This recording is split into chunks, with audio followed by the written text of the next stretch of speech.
তারিখটা 9 আগস্ট 2024 বৃহস্পতিবার। কলকাতার নামকরা হাসপাতাল আরজি কর, আর সেখানেই কর্তব্যরত মহিলা ডাক্তার অভয়ার খুন। আর এই ঘটনাকে কেন্দ্র করে গোটা কলকাতা সহ পশ্চিমবঙ্গে উত্তাপ। আন্দোলন করেছে ডাক্তারেরা, আর সেই সঙ্গে আন্দোলন করেছে ডাক্তারি পড়ুয়ারা অর্থাৎ ছাত্ররা। কি ঘটেছিল সেদিন, কেনই বা অভয়াকে খুন করতে হয়? মুদ্রা এখানে আইনের ঘোরাটোপের কারণে আমি ভিকটিমের নাম এবং পরিচয়পত্র প্রকাশ করতে পারছি না।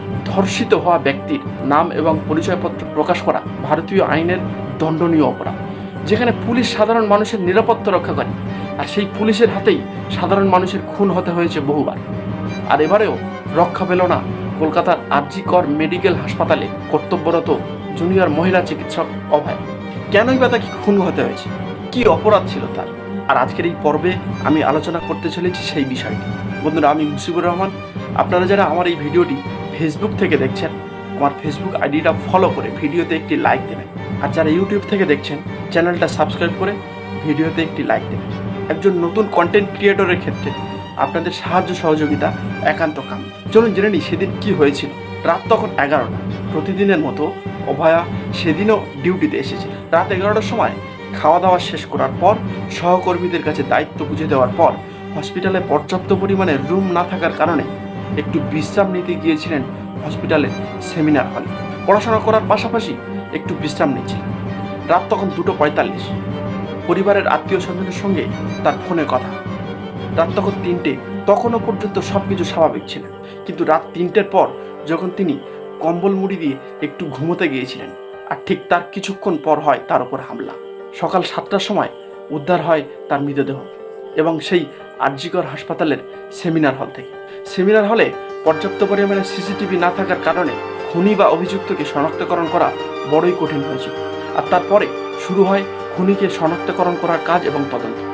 আর সেই তদন্তে উঠে আসে এক ভয়ঙ্কর তথ্য, যেখানে পুলিশ নিজেই এই কেসটির তদন্তের দায়ভার নিয়েছিলেন।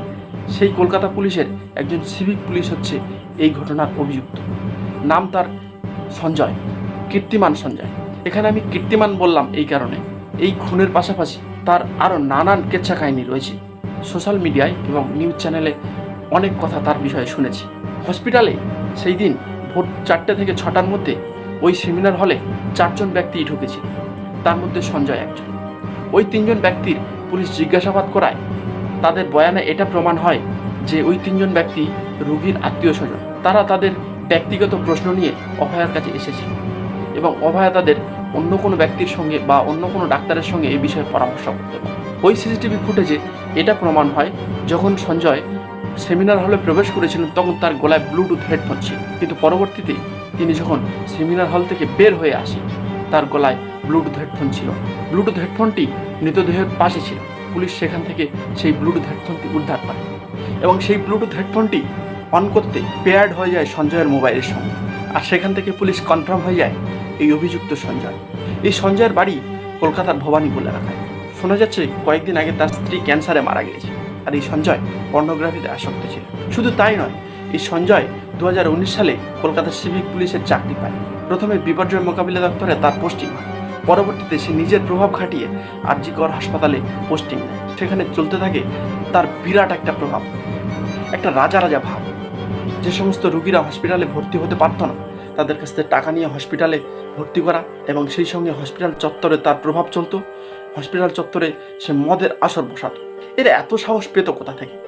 তাহলে কি কলকাতা পুলিশ জানতো না? হসপিটালের সিকিউরিটি গার্ডরা কি জানতো না তার বিষয়ে? জানা সত্ত্বেও তারা কেন ভূমিকা নেয়? এই বিষয়টি কোথায় এবং কেন, কোন দিক থেকে কাজ করছে, সেটা অবশ্যই দেখার বিষয়। তারপর মাননীয় মুখ্যমন্ত্রী ঘোষণা দেয় যে এই বিষয়টি রবিবার পর্যন্ত যদি পুলিশ হ্যান্ডেল না করতে পারে, তাহলে ঘটনাটি সিবিআইয়ের হাতে তুলে দেওয়া হবে। কিন্তু কেনই বা অভয়াকে খুন হতে হলো? কি জেনে গেছিলেন?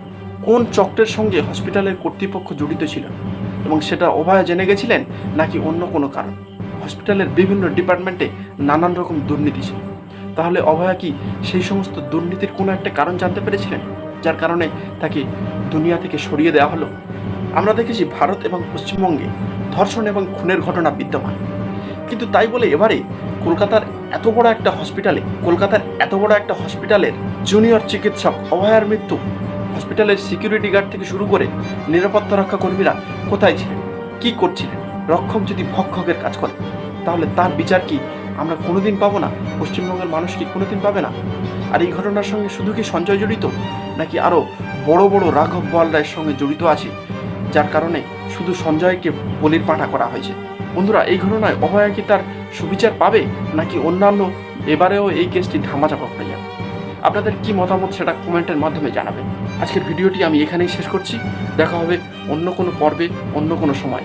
ততক্ষণ পর্যন্ত নিজের খেয়াল রাখবেন, সুস্থ থাকবেন। আর ভিডিওটি যদি ভালো লেগে থাকে তাহলে চ্যানেলটিকে সাবস্ক্রাইব করে ভিডিওতে একটি লাইক দেবেন। ধন্যবাদ।